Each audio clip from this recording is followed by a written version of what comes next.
여러분, 인류 역사에 가장 놀랍고 쇼킹한 일이 있다고 한다면 그는 바로 하나님께서 인간에게 나타나셔서 우리 사람들에게 나는 이런 존재고 너희가 나를 만나려면 이렇게 해야 된다라고 하는 그 사실을 보여주신 신의 산 하나님의 계시의 사건입니다.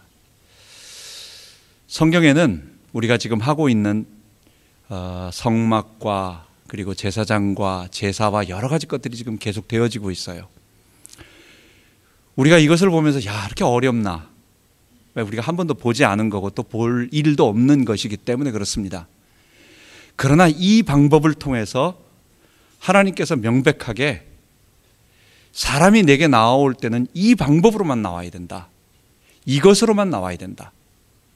그리고 신약의 모든 사람들과 그리고 예수님조차도 내가 그 구약의 그 방법, 그 제사장으로서 하늘 성소로 이 피를 가지고 들어가는 그 제사장이었다.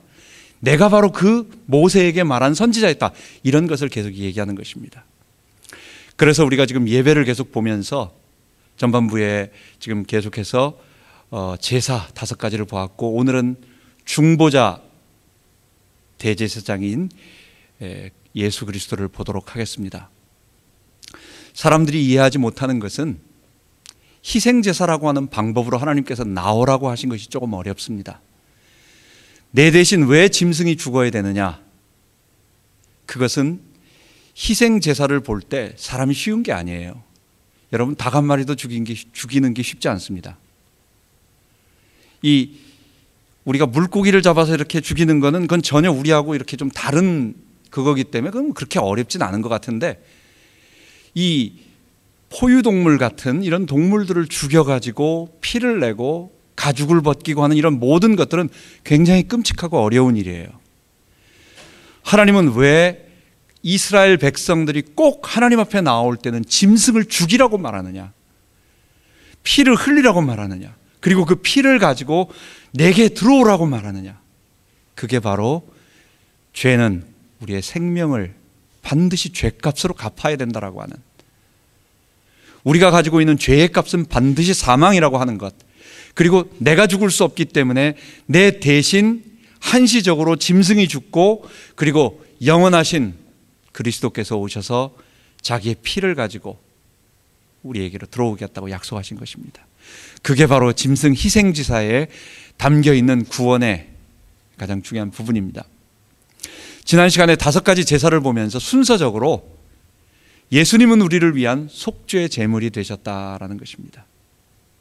속죄 제물이라고 하는 것은 우리 속에 있는 모든 하나님을 거부하는 죄의 본성을 다 담당하시고,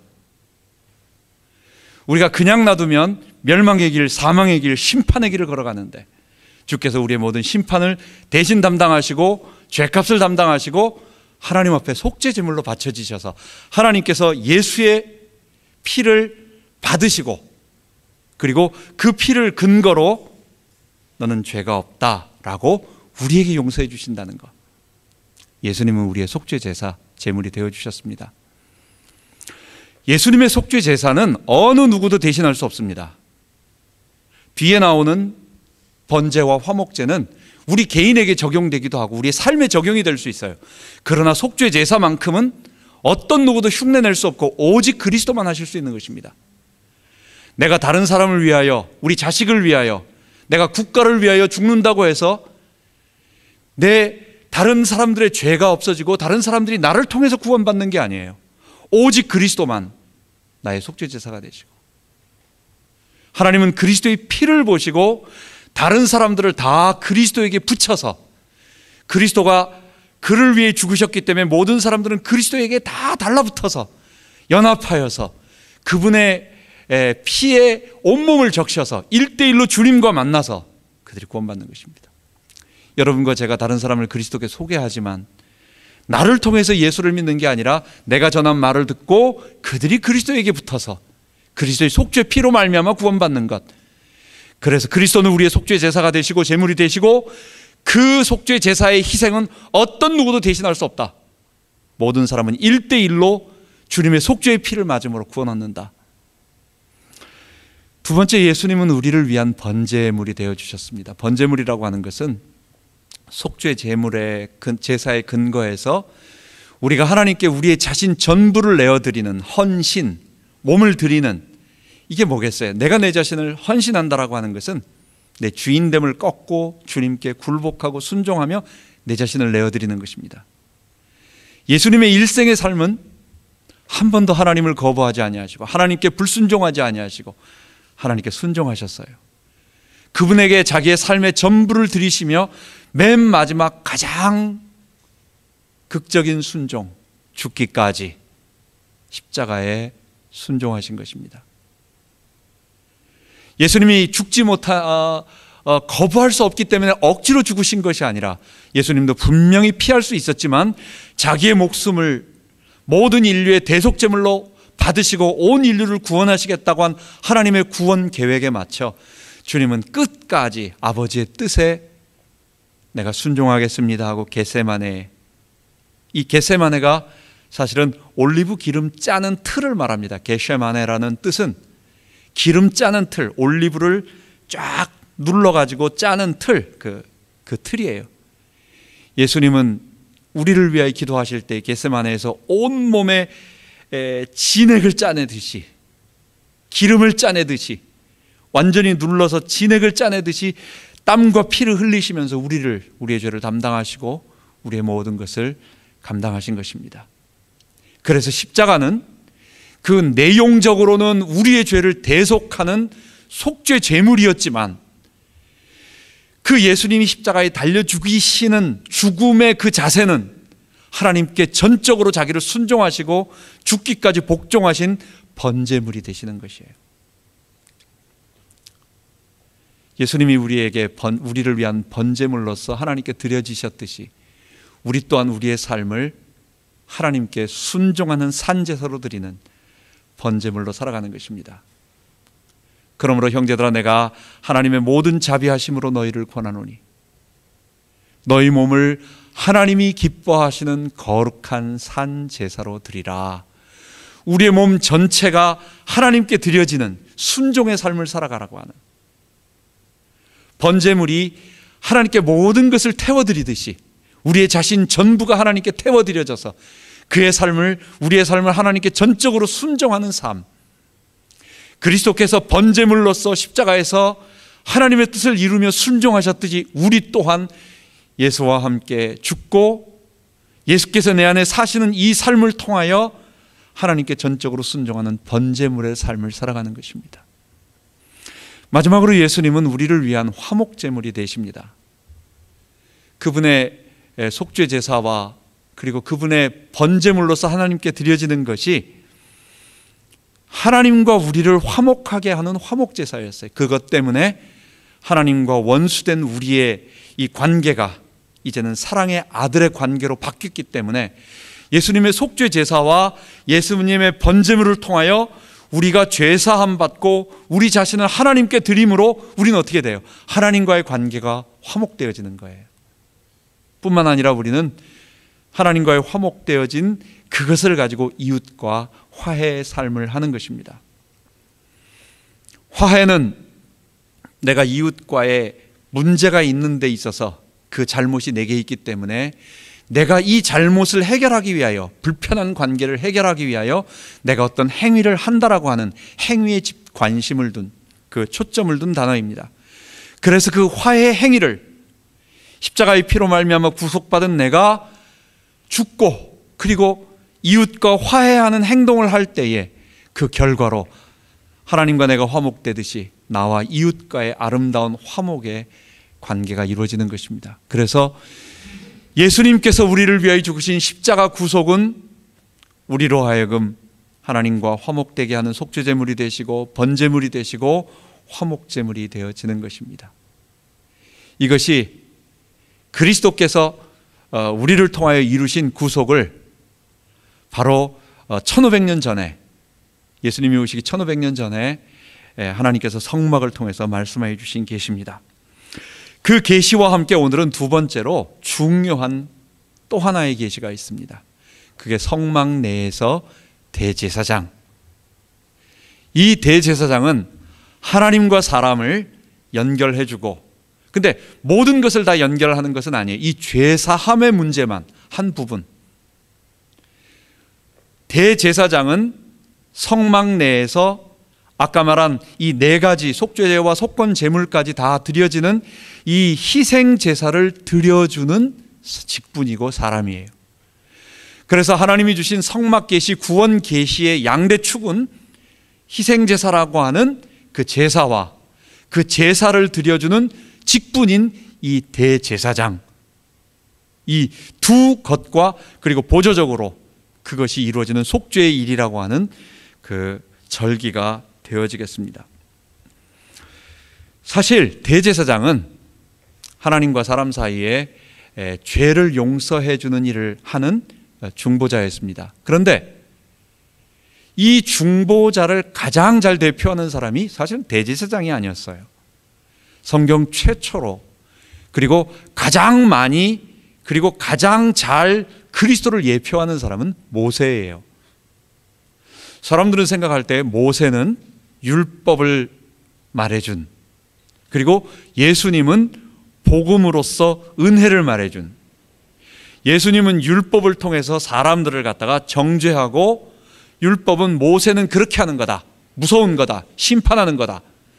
예수님은 사랑하고 은혜를 베풀고 우리에게 복음을 전해주신다.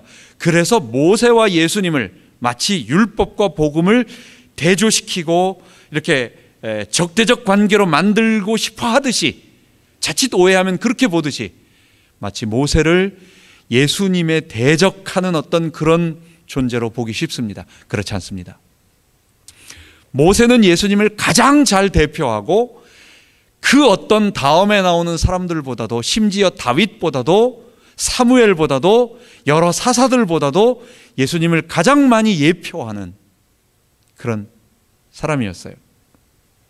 모세는 하나님을 직접 만났습니다.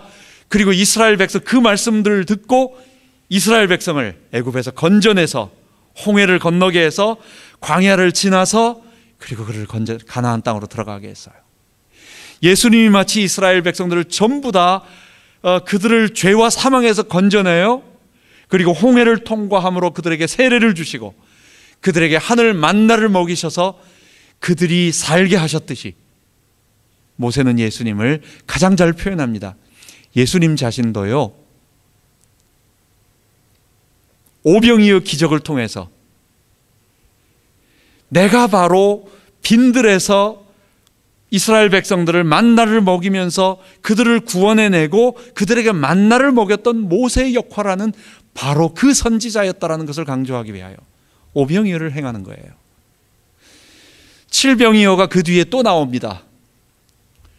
오병이어는 유대인들에게, 그리고 7마리의 그 칠병이어라고 말하는데 또 다른 12광주리를 남기는, 그리고 그 광주리를 남기는 그 칠병이어는 뭐냐? 그거는 바로 예수님께서 이방인들의 도시인 그 이방의 도시로 건너가서 똑같은 기적을 2번 행하시는 거예요. 유대인들에게 베세다 그 지역에서 한 번, 내가 바로 모세와 같이 너희들을 건져낸, 너희를 구원하는 모세의 역할하는 그 선지자다. 내 살을 먹어야 너희들이 산다. 이게 요한복음 5장 6장의 얘기예요. 그리고 칠병이어를 통해서 다시 한번 데카폴리스, 그러니까 이방인의 땅에 가가지고 다시 한번 이방인들에게 내가 바로 그 생명의 떡을 너희들에게 전달해주는 그 모세와 같은 선지자다라고 얘기하는 것입니다. 신명기 18장 15절에 보면 나와 같은 선지자 하나를 너희들에게 보내겠다라고 말씀하여 주셨습니다. 요한은 바로 예수님께서 오셨을 때에 기적을 베푸니까 사람들이 그것을 보고 6장에 보면 바로 저게 그 요한복음에 나타난 그 오병이어 기적을 보고 사람들이 바로 예수님이 그 선지자였다. 이 그 선지자라고 하는 말은 모세가 신명기 18장에 말하고 있는 것처럼 너희들 중에 나와 같은 선지자가 올 것이다. 그게 뭐예요? 하나님과 우리 사이에 중보하는 중보자. 그래서 하나님의 뜻을 사람들에게 전달하고 사람들은 모세를 통하여 하나님을 배웠듯이 그리고 구원을 얻었듯이 예수님이 바로 그 선지자라고 오병이어 기적을 통해서 보는 것입니다. 베드로의 사도행전 3장 설교나 스데반의 사도행전 7장 설교 모두 다 예수님이 바로 그 모세와 똑같은 그 선지자였다라고 그대로 신명기 18장의 말씀을 인용하고 있는 것입니다. 그래서 모세가 가장 예수님을 예표로 하고 있는 그런 하나님의 사람이었다라는 것입니다.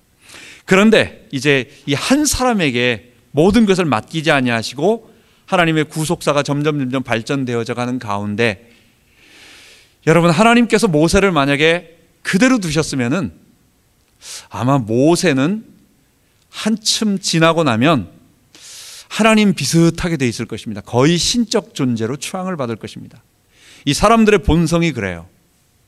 모세 자신은 아무도 절대로 그렇게 하면 안 된다라고 말하지만 지나고 보면 사람들이 높이다 보면 거기에는 전설이 쌓이고 전설이 점점 하다가 나중에는요 하나님이 되는 거예요. 하나님이 아예 그게 안 되도록 모세 자신에게 끊었어요. 모세와 같은 선지자는 딱 한 사람만 만드셨어요. 모세의 후손들도 모세의 지위를 이렇게 계승할 수 없도록 모세의 후손들, 여러분 모세 후손들이 만약에 그들 남아있다면 이스라엘 자손들 가운데 굉장할 겁니다 아마. 그런데 그들의 존재가 다 없어지도록 만들어 버리셨어요. 그리고 나서 모세의 역할한 그 선지자의 역할, 그리고 처음에 제사를 드려서 백성들을 하나님께로 인도했던 그 제사장의 역할, 왕적인 역할들을 사람들을 다 분배함으로 말미암아 사람이 절대로 예수 그리스도의 대표가 되지 아니하고 그 직분이 되도록, 그 직분 자체가 그리스도를 예표하도록 말한 것입니다. 그래서 구속사를 진행하시면서 하나님은 조금 부족하지만 이후에 대제사장이 되어가지고 여러분 아시다시피 금송아지까지 만들고 실수했던 그런 아론을 택하셔서 모세가 가지고 있었던 제사장의 그 역할을 직분으로 넘겨주게 한 것입니다. 여러분, 성막계시, 지금 말한 희생제사와 성막을 하나님께서 이러이러하게 만들어라, 지난번에 말한 것처럼 출애굽기 전반부는 하나님께서 이스라엘을 구속하셨다, 그리고 시내산에서 계시 주셨다. 25장부터 나머지 40장까지는 하나님이 이러이러하게 성막을 만들라 하셨다, 제사장의 옷을 만들라고 하셨다, 그리고 후반에 가면 그러하게 만들었다, 그 얘기예요. 그리고 성막이 완성됐다. 레위기는 뭐냐? 그 성막에서 하나님이 말씀하신 대로 제사는 이렇게 한다. 그리고 지금 오늘 본문은 그 말씀하신 대로 제사장을 지금 세운다. 계속 지금 반복하고 있는 거예요. 성막 계시, 이러한 성막 계시는 백성들의 대표를 모아가지고 사람들끼리 합의해가지고 만들어낸 게 아니에요. 하나님께서 일방적으로 주신 것입니다. 나는 이런 존재고, 나는 너희를 이렇게 구원하고, 너희가 구원 얻기 위해서는, 너희가 내 백성이 되어서는 이러해야 된다라고 하시면서 그 방법이, 내게 나오는 방법은 희생제사, 속죄제사와 번제와 화목제를 통하여, 그리고 그 제사를 드리는 사람은 대제사장을 통하여 말씀하시는 것입니다. 여러분, 십자가와 부활의 구원 진리는 사람과 타협할 수 있는 게 아니에요. 사람이 주는 게 아니에요. 하나님께서 우리에게 이 방법으로만 구원이 있다라고 말씀하신 것입니다. 그래서 십자가와 부활의 이 구원, 이 희생제사와 대제사장의 중보자를 통한 구원은, 이 구원 계시는 사람들이 이거 조금 불편해, 이래서 이것을 약간씩 뜯어서 조금씩 이렇게 보완을 하고 이런 진리가 아니에요. 받느냐 안 받느냐의 문제예요. 내가 거기에 굴복해서 예수의 십자가 앞에 나의 죄인됨을 못 받고 그분을 주인으로 모시고 내가 그분과 연합돼서 대제사장이신 그리스도의 피를 의지해서 구원받느냐, 아니면 거부하느냐, 이 둘 중에, 이 중간은 없어요. 여러분, 우리 오늘날 교회가 이 복음의 진리를 자꾸만 사람들이 듣기 좋아하는 말로, 듣기 좋아하게 오늘날의 말로 바꾸는 것, 그것이 가증한 일이고, 주님께서는 그것을 천사라도 바울 표현으로 한다면 다른 복음을 전하면 저주를 받을 것이다 라고 말하는 것처럼 하는 것입니다. 하나님은 무조건적인 이 구원 계시, 그리스도 구원 계시를 통해서 아론을 대제사장으로 세우심으로 그 구원 계시가 변동되지 않도록, 그리고 일방적으로 우리에게 주신 것입니다. 민수기 13장부터 16장에 보면, 17장에 보면 이 구원 계시를 거부하는 자들에 대한 역사가 나타납니다. 민수기 13장에 가데스 바네아에 도착해서 2년 동안 이스라엘 백성이 시내산에 1년 만에 도착해서 1년 동안 거하면서 성막 계시를 보고 성막을 만들고 그 다음 다시 출발해서 가데스 바네아까지 돌아왔습니다. 그래서 출애굽에서 한 2년쯤 걸렸어요. 자, 가데스 바네아는 한마디로 뭐냐? 네게브 사막의 경계입니다. 즉 이스라엘을 들어가는 맨 그 마지막 거기에요. 그 지점이에요. 거기서 그것을 넘어가면 거기서부터는 가나안 땅으로 들어가는 것입니다. 갔다 와봐야 얼마 걸리지 않는 거리에 얼마 안 있으면 들어갑니다. 거기서의 12정탐꾼 보내고 나서 이스라엘이 불신앙함으로 이스라엘은 거기서 들어가지 못하고 38년 동안 가데스 바네아 근처에 있다가 마지막 이제 떠나서 그쪽으로 올라가지 않고 저 요단강 쪽으로 동편으로 돌아서 갑니다. 자, 눈앞에 가나안 땅이 있는데 들어가지 못하고 거기 있으니까 자기들의 불신앙 때문이기도 하지만 이스라엘 백성들의 불만이 쌓이기 시작하는 거예요.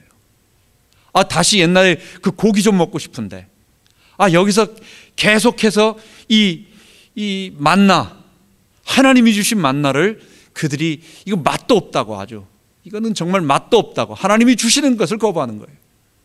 그러면서 그때 고라가 반역을 하는 것입니다. 여러분, 고라는 누구냐? 모세의 사촌 형제입니다. 모세의 아버지가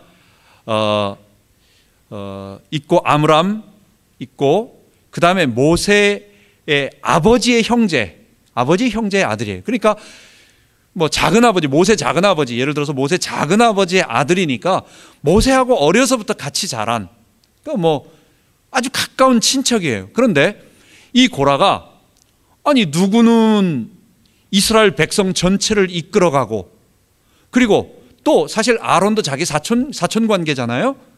또 모세의 형인 아론은 백성을 대표하는 대제사장이 되어가지고 백성을 이끌어가니까 이 고라가, 아, 이거 불공평하단 말이야. 이거 왜 내가 저 자리를 차지할 수도 있는데 하는 그런 마음이 생겼어요. 그래가지고 그런 불만을 갖고 있는 사람들의 마음을 선동하면서 백성들의 유력한 자들 250명을 선동해가지고, 아니 이거는 불합리하다. 어떻게 모세가 스스로 교만해져가지고 우리의 지도자가 되고 아론이 또 제사장, 대제사장이 되느냐, 이렇게 된 거예요. 모세를 대적하고 모세를 내쫓아내려고 합니다.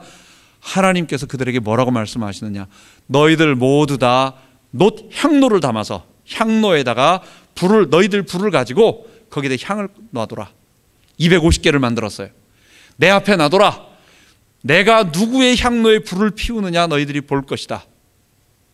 250명이 전부, 그리고 다 아론까지 합쳐가지고 향로에 불을 펴놨습니다.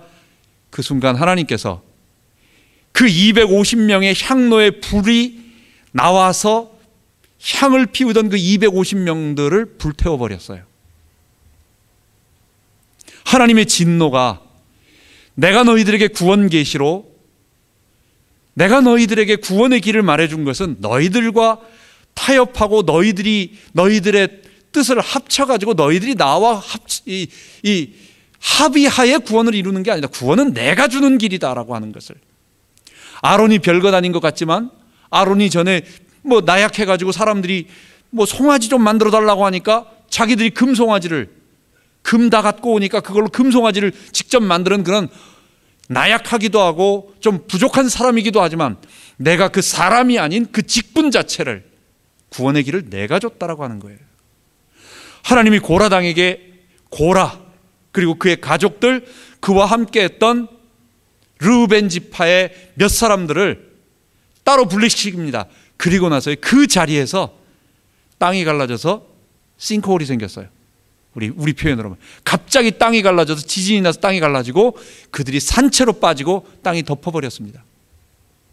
이것을 보고 사람들이 깜짝 놀라서 두려워하지만 고라에 대해서 약간 동정을 갖고 있던 사람들이 아니 어떻게 저렇게 잔인하게 할 수 있느냐, 모세 너무한 거 아니야, 이 말 나오자마자 하나님께서는 백성들 사이에 연병을 퍼뜨리셨어요. 14,700명이 죽습니다. 모세가 긴급하게 가서 하나님 아닙니다, 이 백성의 잘못이 아닙니다, 속죄 제사를 백성들 사이에 드리니까 그때 연병이 그쳤어요. 무엇을 얘기하는 겁니까?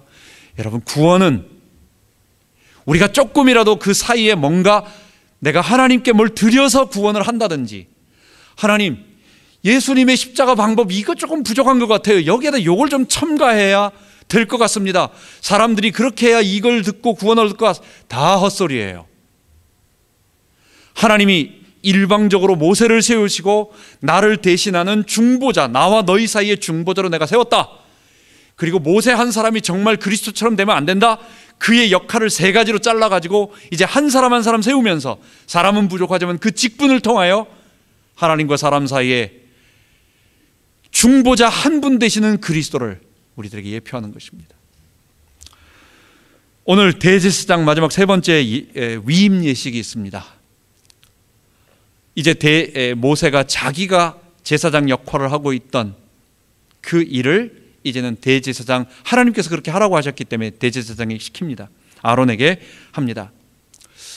아론에게 먼저 몸을 정결하게 시키고, 이제 앞으로 두세 번 더 보겠지만은 하나님 백성의 가장 중요한 부분은 우리가 성결하려고 노력하는, 거룩하려고 하는, 그래서 더러운 것에 가지 않으려고 하고 있고 우리의 생각과 마음과 우리의 내면을 거룩해 하는, 그래서 음식이나 아니면 더러운 곳에 우리의 몸을 더럽히지 않는 거룩함을 유지하고, 그리고 우리의 마음의 생각, 우리의 행동, 내 스스로 성결을 유지하는 이런 것들을 계속 노력하는 거룩함. 우리 하나님은 거룩한 분이시고 우리 하나님은 우리가 보면 죽는 소멸하는 불꽃으로 우리에게 나타나 주셨어요. 화염검으로 표현되어지셨어요. 그렇기 때문에 죄인이 하나님 앞에 나아가면 하나님이 자기 백성으로 삼아주고 싶어도 하나님의 그 거룩함 앞에 죄인이 설 수 없기 때문에 주님 우리의 거룩함을 요구하세요.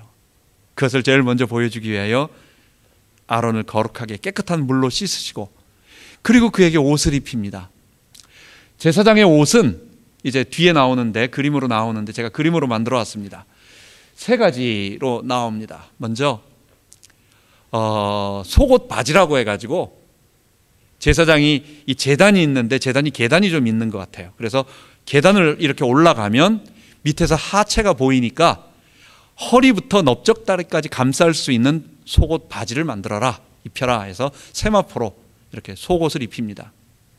그 다음에 여기에서 본문에서는 속옷이라고 하지만 우리는 속옷이 런닝 팬티 이런 느낌이 있기 때문에 그게 아니라 세마포로 마치 성가대 가운 같은 긴 옷, 저기 제사장이 입는 하얀 긴 옷을 입습니다. 그리고 허리에 아주 섬세하게 짠 허리띠를 띠고, 지금 제사장을 말합니다. 왼쪽에 제사장을, 오른쪽에 제사장을 말합니다. 그리고 머리에 하얀 관을 쓰는 것입니다. 제사장은 보통 사람들과 다르게 그의 의복 자체가 거룩한 세마포로 모든 백성들의 죄를 담당하는 거룩한 존재로 하나님께서 그렇게 너 자신이 준비되어져라. 대제사장은 세 가지를 더 해요. 그에게 에봇을 입힙니다. 에봇이라고 하는 거, 겉옷을 하나 더 입혀요. 저 파란색 옷입니다.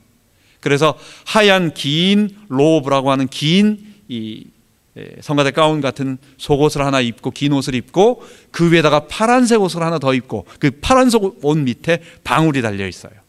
그래서 방울이 달랑달랑 거림으로 말미암아 아마 두 가지인 것 같아요.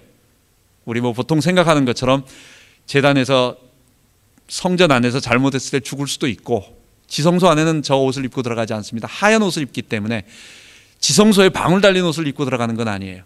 그러나 성소 그 안에서 분향을 하거나 떡상을 만지거나 아니면 뭐 기름에 등을 피울 때에 혹시 잘못되었을 땐 죽을 수가 있다라고 하는 것. 또 한 가지 중요한 부분은 뭐냐? 제사장은 거룩한 사람이기 때문에 내가 지나가고 있을 때 딱 방울 소리가 나면 부정한 자들은 피하라는 거예요. 여러분, 이 부분 대단히 중요합니다. 내가 거룩함을 나도 모르게 잘못을 저지를까 봐 사람들이 피하기를 원해서 거룩함을 유지하도록 하는 것. 다음 시간에 아론 대제사장의 아들이 다른 불을 들여서 죽습니다. 죽었는데 아론은 절대로 그 시체를 만질 수가 없어요. 자기 아들의 시체를 직접 해서 장사 지낼 수가 없어요. 시체를 만지는 순간 부정하는 것입니다. 하나님은 만지지 못하게 하는 거예요. 레위 자손 다른 사람이 만지는 거지, 친척이나 다른 사람이 만지는 거지, 제사장은 하나님과 사람 사이를 연결하는 그 거룩한 존재이기 때문에 자기 자식의 부모의 제사까 그 죽음까지, 시체까지도 만지지 못하는 거예요. 그런 의미에서 방울은 부정한 자들이 옆에 와서 제사장을 만지거나 제사장을 더럽히지 말라고 하는 그런 두 가지 의미가 있는 것입니다. 뿐만 아니라 겉옷에 에봇을 입고 그 에봇 위에 가슴에 흉패, 보석을 가슴 흉패를 달고 12보석이 달려 있습니다. 그리고 나서 허리띠를 띠고 머리에다가 관을 쓰는데, 큰 관을, 하얀 관을 쓰는데 이 관 앞에 금으로 된 명패가 붙어 있어요. 그리고 여호와께 성결이라고 쓰여 있습니다. 이 대제사장의 예봇을 가만 본다면 우리를 대신해서 속죄의 피를 흘려주는 거룩한 중재자로서, 그는 비록 사람이지만, 그래서 그가 죄인이기 때문에 그도 거룩을 유지해야 하는, 자기 스스로도 조심해야 되고 또는 다른 사람도 감히 이 거룩함을 혹시나 이렇게 훼손할 수 없도록 근처에서 피해줘야 하는 이런 존재로 부름받은 사람, 우리의 대신 죽으신 중보자 예수 그리스도, 그리스도의 거룩함과 영화로움과 존귀하심을 우리에게 나타내 주는 것입니다. 이 대제사장에게 기름을 붓습니다. 여러분, 기름 부음 받은 사건을 생각해 보면 시편 133편에 보면 이 아론이 제사장으로 기름 부음 받는 장면에 대해서 나와요. 머리에 있는 보배로운 기름이 아론에게 흘러 아론의 수염에 거쳐 수염에까지 흘러내리고 그리고 아론의 옷깃에 흘러내림 같도다. 그러니까 기름을 한 방울 이렇게 살짝 바르는 거라든지, 머리에 좋은 기름, 향유 같은 것을 살짝 붓는 게 아니라 완전히 부음으로 그 기름이 흘러 넘치면서 수염을 타고 내리면서, 그러면서 옷을 적시는, 우리가 생각할 때는 무슨 올리브유를 머리에다가 부은다고 생각을 해보세요. 그러면 끈적끈적하잖아요.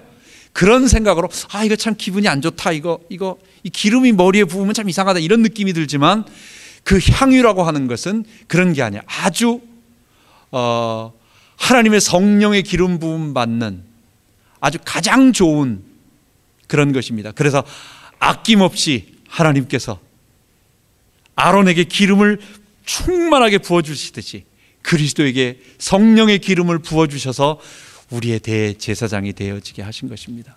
예수님은 우리를 구원하는, 마치 아론이 기름 부음 받은 것처럼 그리스도로서 기름 부음 받으시고 성령으로 기름 부음 받으시고 요단강에서 세례 받으시고 올라오실 때 하늘의 성령이 비둘기처럼 임하심으로 우리의 대제사장이 되어주신 것입니다. 마지막으로 이제 대제사장으로 위임받고 나서 아론이 첫 번째 제사를 드립니다. 백성을 위하여 똑같이 아까 말한 것처럼 속죄제, 번제, 그리고 희생 화목 제사를 드립니다. 그때 번제단에 제물을 올려놓으니까 하나님께서 불을 내리셔서 이 번제단의 제물들을 다 태우셨어요. 하나님께서 흠양하셨다는 얘기입니다. 성경을 찾아보면 딱 3번, 아주 구속사의 중요한 3번 하늘에서 하나님께서 친히 불을 내리십니다. 첫 번째가 오늘 구원 계시가 완성되어져서 모든 것이 그대로 만들어지고 하나님께서 이렇게 구원의 길을 보여주시는 아론의 제사장 직분을 감당하는 이때 첫 번째, 성막이 완공되어 나서 대제사장이 정말 제사를 드릴 때, 두 번째, 솔로몬이 성전을 짓고 나서 이 성막을 다시 한번 성전으로 만들어서 성전 낙성식을 할 때, 그때 하나님께서 또 한 번 불을 내리세요. 또 한 번이 있습니다. 이때는 언제냐면 구속사에서 가장 위기였던 엘리사 시대, 온 이스라엘이 전부 이 바알로 넘어가는 그 시대에 엘리야의 제단 갈멜산에서 하나님께서 불을 내리셔서 여호와가 참신이고 바알이 우상임을, 거짓 신임을 백성들에게 선포하는 그 일을 하셨습니다. 이것 보면 잠깐 여담이지만은 엘리사는 참 귀중한 일을 했던 것 같아요. 예수님이 변화산에 올라가셨을 때에 모세하고 엘리야가 예수님과 대화를 합니다. 사람들 생각할 때 모세는 이해가 되는데 엘리야는 왜 왔을까? 어떻게 보면 좀 그런 생각을 하지만 이 여호와 종교 그리고 하나님의 구속 계시를 가장 잘 나타나는 이 복음을 시작해준 모세와 함께 그 모세가 전했던 이스라엘 복음이 하나님의 복음이 엘리야 시대에 가장 위기가 됐었어요. 아합과 이세벨이 이스라엘의 국교로 만들어버렸습니다. 바알 종교를, 제사장들 750명, 850명을 시돈에서 수입을 했어요. 그리고 나서 왕궁의 직속 제사장으로 세워놨습니다. 그리고 왕이 직접 관리를 하며 왕비가 직접 후원을 하며 곳곳에 돌아다니며 바알 산당을 짓고 그들에게 바알 제사법을 가르쳐 줬어요. 그 이전에는 숨어서 제사를 드렸습니다. 사람들이 좋아서 집에서 혼자 섬기고 눈치 보면서 바알 산당에 살짝 가서 제사를 드렸지만 이건 대놓고 하는 거예요. 국가에서 장려를 하는 거예요. 국가에서 바알 선지자, 아세라 선지자를 직접 수입해서 가르치고 그 선자들이 와서 제사를 드려주는 거예요. 그게 구속사의 가장 중요한 위기였어요. 하나님은 그래서 이스라엘 그 선지자들 중에 기적을 베푸시면서 엘리야의 기적을 통해서 하나님은 여호와 종교로 바꾸시고 다시 회복시키시고 막으시고 그 다음에 그 이후부터는 바알이 개인적으로는 뒤에서 숭배는 될 수 있지만 절대로 국가 종교는 될 수 없는 것입니다. 누가 왕이 국가 종교를 세우려고 하면 그때 하나님께서 불로 태워버렸는데 여호와가 진짜 하나님이었는데 바알은 하나님 앞에 어떻게 잭소리도 못하는데 라고 완전히 목뼈가 부러진, 등뼈가 부러진 사건이었습니다. 하나님은 그 모세와 여호와 종교를 시작한, 복음을 시작한 모세와 그 복음의 종교를 지켜낸 엘리야와 함께 그리고 그 복음을 이제 실제로 성취하는 예수님이 변화산에서 만나서 얘기하시고 십자가와 부활을 통해서 완성하실 것을 이야기하는 것입니다. 우리 마지막으로 대제사장 되시는 그리스도를 힘입어서 우리가 부활의 소망을 가집시다. 여러분 만약 소망이 없다면 우린 참 힘들 것 같아요. 여러분 소망이라는 것이 뭡니까? 소망은 내가 내일 잘 될 것이다 라고 하는 적극적인 생각이 아닙니다. 내일에 대해서 무조건 적극적인 생각을 갖는 것은, 낙관적인 생각을 갖는 것은 그것은 현실을 보지 못하는 사람이기도 하고 그렇습니다. 우리의 소망은 그리스도께서 우리와 함께 하시기 때문에 우리의 죽음을 통해서 그리스도께서 내 안에 사심으로 결국 궁극적으로는 내가 미래의 완전한 구원의 완성에 도달할 뿐만 아니라 사는 동안 또 여러분 분명히 내일은 오늘보다 하나님께서 우리를 더 완성시켜 가실 것이고 우리 내면을 변화시키고 나의 아픔을 통해서 나를 더 성숙시키실 것이고 나를 더 철들게 하실 것이고 이거는 보이지 않는 내적인 성숙일 뿐만 아니라 나와 내 자손에게 하나님의 거룩한 일들을 더 나와 내 가정을 통해서 이룰 것이다. 나는 좀 부족하지만 오늘 내가 이런 고통이 있지만 여러분 반드시 그렇게 될 것입니다. 저는 하늘나라 천국을 계속 사모하면서 그 천국은 제가 몇 번 여러분들에게 계속 말할 때 에덴 동산의 리셋이라 이렇게 표현을 했습니다. 에덴 동산처럼 다 헝클어진 컴퓨터를 리셋해서 처음으로 만들어 놓는 것입니다. 새 거로 만드는 것입니다. 그런데 한 가지가 더 있어요. 에덴 동산의 모든 거룩함으로 다시 처음으로 돌아가는 것, 그게 있어요. 근데 거기 플러스 하나가 더 있어요. 그것만 말하지 않습니다. 뭔지 아세요? 에덴 동산에 범죄하지 않았으면 인류는 지금 하나님의 창조 이후 짧게는 수천 년, 길게는 적은 만년 정도, 만년 뭐 어느 정도 이 기간을 흘러오면서 범죄하진 않은 인간이 이 땅에 온 땅에 퍼져서 만들어야 할 거룩한 하나님의 나라, 완성되어진 그 나라의 시간과 거기에 만들어 놓은 그 뭔가 하나님 나라가 있을 거예요. 예수님이 새하늘과 오셔서 새하늘과 새 땅을 만드실 때 그 수천 년의 인류 역사에 이루어야 할 거룩한 나라가 다 없어져 버리고 다시 처음으로 돌아가서 인류는 이 많은 기간들을 다시 만들어야 되느냐? 아니라는 얘기예요. 하나님은 범죄하지 않은 인간이 우리 역사 흘러가면서 만들어야 할 그만한 시간 동안 이루어야 할 범죄하지 않은 하나님의 나라의 모습을 하나님께서 미리 만들어 놓으시고 우리는 그 땅으로 들여보내시는 거예요. 하나님 지금 온 인류를 달려보내시면서 하나님 사람을 찾아내십니다. 하나님은 우리의 지혜를 필요치 않아 하세요. 그러니까 똑똑한 사람이 가가지고 새로운 어떤 문명을 만들어내서 뭘 하는 하나님의 나라의 뭘 문명을 만들어내는 것이 아니라 우리는 하나님이 만들어 놓으신 그곳에 들어가서 그것을 관리하며 왕노릇하며 그곳에서 역할을 감당하는 5골을 맡고 10골을 맡는 그 일들을 감당할 것입니다. 세상은 아무리 좋다, 세상은 아무리 참 괜찮을 거라고 낭만적으로 아무리 생각을 해도 객관적으로 살아봐도 너무 불공평해. 누구는 태어날 때 영국 왕의 아들로 태어나가지고 꼬맹이가 태어나는 일거수일투족이 전부 사진에 찍히고 얘가 왕자가 되고 얘가 왕이 될 거라고 얘는 평생 보장받아요. 누구는 사람이 한국의 재벌들의 뭐 어디는 뭐 그냥 사람은 별 볼 일 없는데 재벌 아들로 태어났다고 해서 이 흑수저들은 죽을 노릇을 해도 겨우 기업에 들어갈까 말까인데 누구는 사장이 돼가지고 뭐 정말 뭐 형편없는 사람이 그걸 그렇게 하는 것도 보입니다. 이 세상은요 아무리 우리가 봐도 아무리 뭐라고 해도 이게 공평하지가 않고 이 죄의 세상은 그런 거예요. 그런데 한 가지 공평한 게 있어요. 주님은 그것을 마지막 날에 보지 않는 거예요. 주님은 누구든지 그리스도와 연합돼서 주님이 지금 보고 계신 것은 딱 하나예요.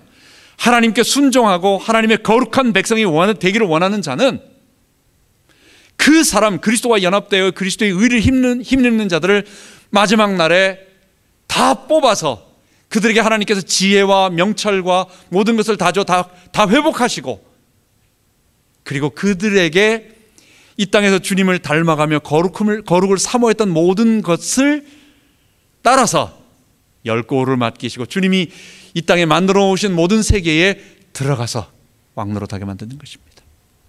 그렇다고 한다면 미래의 일을 생각하면 우리의 이 땅의 일은 잠깐 지나가는 것, 우리가 아침 안개 같으니 그렇잖아요. 아침에 안개가 많이 낀 것 같은데 해만 뜨면 싹 없어져 버려요. 아침에 풀잎을 걸어도 이슬이 많은데 해만 뜨면 싹 없어져 버려요. 우리의 인생이 잠깐입니다. 그리스도를 힘입어서 내일의 소망, Great things yet to come. 이 미국 땅에 하나님의 신앙을 가지고 왔던 하나님의 사람들이 너무 고통을 당하고 처음에 미국에 와서 고통을 당했어요. 처음에는 돈 벌기 위해서 저기 우리 버지니아로 왔던 사람들은 담배 농사하러 온 사람들이에요. 그리고 그 사람들은 그렇게 돈 벌러 먼저 왔었어요. 그러나 저 위쪽에 플리마우스 그 언덕 매사추세츠 쪽에 온 사람들은 네덜란드로 피신했던 칼빈주의, 그러니까 이 개신교도들이었어요. 하나님을 섬기겠다고 한 사람들이었어요. 근데 거기서 견뎌내지 못하니까 안 되겠으니까 신앙 자유를 찾아가지고 배 타고 넘어왔는데 정착할 때 여름에 출발해 여름에 도착했는데 이 정착할 곳을 못 찾은 거예요. 그래가지고 배에서 내리지 못하고 계속 찾다가 어떻게 하다가 마지막에 정착지로 찾은 데가 그게 11월 달 겨울 다 돼가지고 12월 거의 다 돼가지고 저 매사추세츠에 정착을 하게 된 겁니다. 내리자마자 겨울을 만난 거예요. 그해 겨울이 혹독한 겨울입니다. 그래가지고 뭐 먹을 준비라든지 집이라든지 이 겨울 월동 준비를 하나도 못한 상태에서 그 왔던 사람들이 그 거의 그냥 한 절반이 죽어나가는 거예요. 고생 많이 한 것입니다. 이 필그림스 파더들이 많이 고생한 것입니다. 그러나 신앙의 믿음을 가지고 살았던 하나님의 사람들의 후세들이 하나님의 계획을 가지고 오늘 우리의 삶은 조금 고통이 있지만 그리스도의 부활 소망을 가지고 나아가며 승리하는 것입니다. 여러분 마지막으로 대제사장 되시는 그리스도의 부활 생명을, 부활을 힘입어서 우리가 소망을 가지고 앞으로 하나씩 나갑시다. 같이 기도하겠습니다. 하나님 아버지, 그리스도께서 우리의 대제사장이 되어주셔서 우리의 속죄 제물이 되어주시고 우리를 하나님의 번제물로 드릴 수 있도록, 그리고 하나님과 화목하도록, 그리고 백성과 이웃과 화목하도록 만들어주심을 감사합니다. 이 속죄 제물이 되신 그리스도를 섬기며 또 그리스도와 함께 부활의 소망을 가지고 우리가 이 땅을 승리하며 살아갈 수 있도록 도와주옵소서. 우리가 소망을 잊어버리면 십자가 은혜에 감사하지만 거기에 머물러서 우리의 죽음만 생각하면 하나님, 우리가 이것도 율법에 묶이는 것 같이 힘이 듭니다. 그 십자가의 그 죽음을 통해서만 부활이 있기 때문에 우리가 십자가를 자랑합니다. 그 십자가와 함께 부활의 소망을 가지고 하나님이 내일 이루실 일을 기뻐하며 살아가게 하여 주옵소서. 우리 주 예수 그리스도 이름으로 기도하옵나이다. 아멘.